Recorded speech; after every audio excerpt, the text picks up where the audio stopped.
Almost ఒక 600 కోట్లు పెట్టి కెనేడియన్ గవర్నమెంట్ ఒక బ్రిడ్జ్ కడుతుంది విండ్సర్ కి డెట్రాయిట్ కి మధ్యలో. అండ్ ఆల్రెడీ డెట్రాయిట్ కి విండ్సర్ కి మధ్యలో ఒక టన్నల్ ఉంది, ఒక అంబాసిడర్ బ్రిడ్జ్ ఉంది, ఫెరీతో దాటొచ్చు. అండ్ ఇంతకు ముందు ట్రైన్ రూట్ కూడా ఉండింది.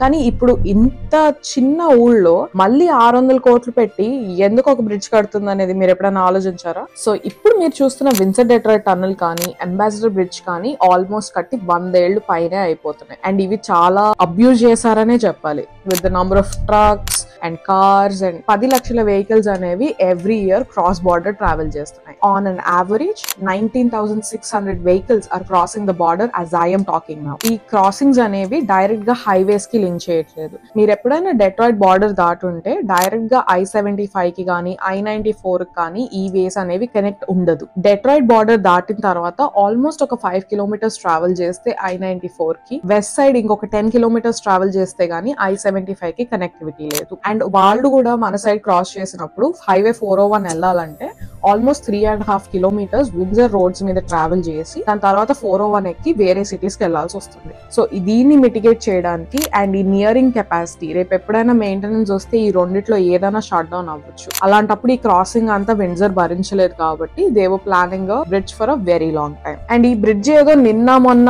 అనుకొని కట్టింది అయితే అస్సలు కాదు. ప్లానింగ్, కన్స్ట్రక్షన్, ఎగ్జిక్యూషన్ అంతా 23 years నుంచి జరిగింది. Windsor Detroit border is the busiest border all over north America. 24% of imports and exports always happen through this border. అందుకనే విండ్సర్ డెట్రాయిట్ బార్డర్ అంత స్పెషల్. మీరు ఎప్పుడైనా యుఎస్ బార్డర్ క్రాస్ చేశారా? Cross చేస్తే మీ experience ని కింద కమెంట్ చేయండి. ఈ project construction time line, bridge కట్టాలి అని చెప్పి ప్రపోజల్ 2001 లో పెట్టారు by Canadian government and Michigan government. But ఒక 4 ఏళ్లు ఎక్స్టెన్సివ్ స్టడీ చేసిన తర్వాత సస్టైనబిలిటీ ప్రోగ్రామ్స్ ఒక గ్రీన్ ఫ్లాగ్ ఇచ్చేసరికి 2009 అయింది. అండ్ 2011 లో బ్రిడ్జ్ కన్స్ట్రక్షన్ ని స్టార్ట్ చేశారు. బ్రిడ్జ్ కన్స్ట్రక్షన్ స్టార్ట్ చేసిన తర్వాత 1 year కి విండ్సర్ ఇంకా డెట్రాయిట్ కలిపి ఒక బ్రిడ్జ్ అథారిటీని ఫామ్ చేశారు. ఈ విండ్సర్ డెట్రాయిట్ బ్రిడ్జ్ అథారిటీ అనేది ఒక కెనేడియన్ కార్పొరేషన్ అండ్ ఇది డైరెక్ట్ గా పార్లమెంట్ కి మాత్రమే రిపోర్ట్ చేస్తుంది త్రూ గవర్నమెంట్ ఆఫ్ కెనడా. ఇది ఇండిపెండెంట్ గానే ఆపరేట్ చేస్తుంది అండ్ దీన్నే పబ్లిక్ ప్రైవేట్ పార్ట్నర్షిప్ మోడల్ అని కూడా అంటారు. 2011 లో ఈ ప్రాజెక్ట్ స్టార్ట్ చేస్తే 2024 అయినా కూడా మనం ఎవరో ఈ బ్రిడ్జ్ అయితే ఎక్కలేదు ఇప్పటిదాకా. ఏమైందంటే ఈ ముసలాయన అయ్యాడు.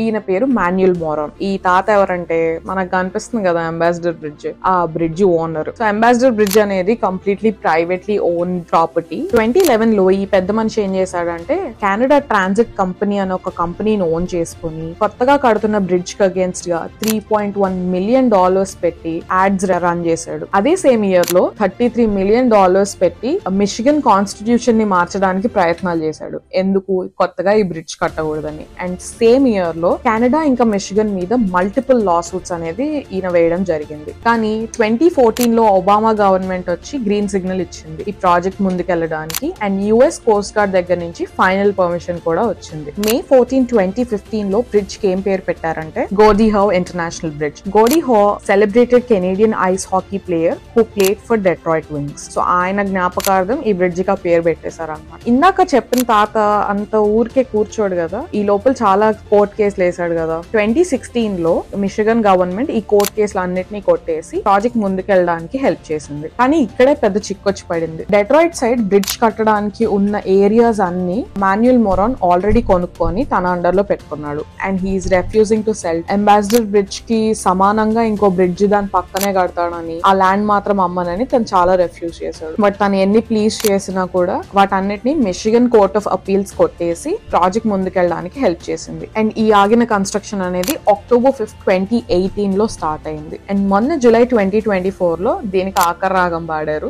బ్రిడ్జ్ బ్రిక్ ఉంటుంది కదా, అది కంప్లీట్ గా ఫైనల్ చేశారు అనమాట. ఎందుకంటే దీని మీద ఇంకా electric wiring, painting, tensile strength testing ఇవన్నీ ఇంకా చేయడానికి చాలా టైం పడుతుంది. బట్ నెక్స్ట్ సెప్టెంబర్ కల్లా మీరు లక్కీ అయ్యి ఇంకా విండ్సర్ లోనే ఉండుంటే మాత్రం ఇది బ్రిడ్జ్ ఎక్కచ్చు. బ్రిడ్జ్ కట్టడానికి డబ్బులు ఎవరు ఇస్తున్నారు? 80% కెనేడియన్ గవర్నమెంట్ ఇస్తుంటే 20% మిషిగన్ గవర్నమెంట్ ఇస్తుంది. వీళ్ళు చెప్తున్న బెనిఫిట్స్ ఏంటంటే ఫస్ట్ ది ఫాస్టర్ కమ్యూట్. ఒక బార్డర్ క్రాసింగ్ కి ఆల్మోస్ట్ 33 minutes పడుతుంది either from Windsor Detroit tunnel or Ambassador Bridge. దీన్ని వీళ్ళు 11 to 18 minutes కి తీసుకొస్తామని చెప్తున్నారు. Almost half the time is getting reduce. And దీని వల్ల గ్యాస్ ఎక్కువగా వేస్ట్ అవ్వడం అండ్ ఇంకా ఎన్వైరన్మెంట్ కి ఎమిషన్స్ తగ్గుతాయని వీళ్ళు ఎక్స్పెక్ట్ చేస్తున్నారు. విండ్సర్ డెట్రాయిట్ టనల్ కానీ కానీ అంబాసిడర్ బ్రిడ్జ్ కానీ ఏదో ఒక కారణం వల్ల లేకపోతే ఏదో ఒక మెయింటెనెన్స్ వల్ల క్లోజ్ చేయాల్సి వస్తే మాత్రం వింజర్ చిక్కుకున్నట్టే. మీరు ఒకవేళ 2022లో ఆల్రెడీ ఇక్కడ వింజర్ లో ఉండుంటే మీకు యూనివర్సిటీ దగ్గర అయిన ప్రొటెస్ట్లు అవన్నీ తెలుసుంటే మాత్రం ఎంత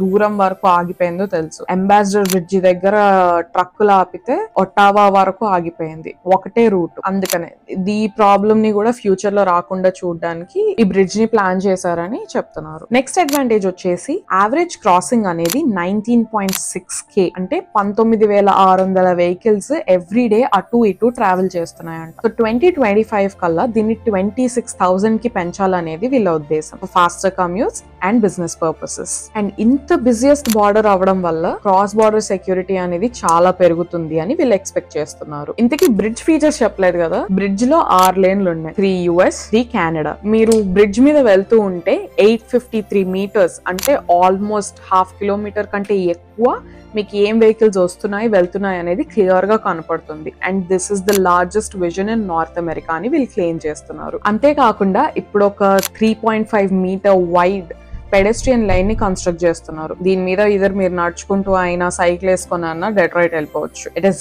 that easy and simple. And అక్కడ దాటిన తర్వాత లోకల్ పార్క్స్ కి ట్రైల్ హైక్స్ కి డైరెక్ట్ గా ఈ బ్రిడ్జ్ అనేది కనెక్ట్ అవుతుంది. So Canadian port of entry 130 acres లో కడుతుంటే యుఎస్ పోర్ట్ ఆఫ్ ఎంట్రీ అనేది 167 acres లో కడుతున్నారు. మీకు ఇంకా అసలు ఏమే ఫెసిలిటీస్ ఉన్నాయి, ఎన్ని జాబ్స్ జనరేట్ అవుతున్నాయి ఇన్ఫర్మేషన్ తెలుసుకోవాలని ఉంటే మాత్రం కింద డిస్క్రిప్షన్ లో లింక్ వదిలేస్తాను. అదమ్మ బ్రిడ్జ్ కథ. ఇంతకీ మీకు ఈ వీడియో ఇన్ఫర్మేటివ్ గా అనిపించిందా? అనిపిస్తే ఒక లైక్ వేసుకోండి. ఇంకా ఇలాంటి ఇన్ఫర్మేటివ్ కాంటెంట్ కోసం డూ సబ్స్క్రైబ్ టు తెలుగు పిల్ల ఇన్ కెనడా.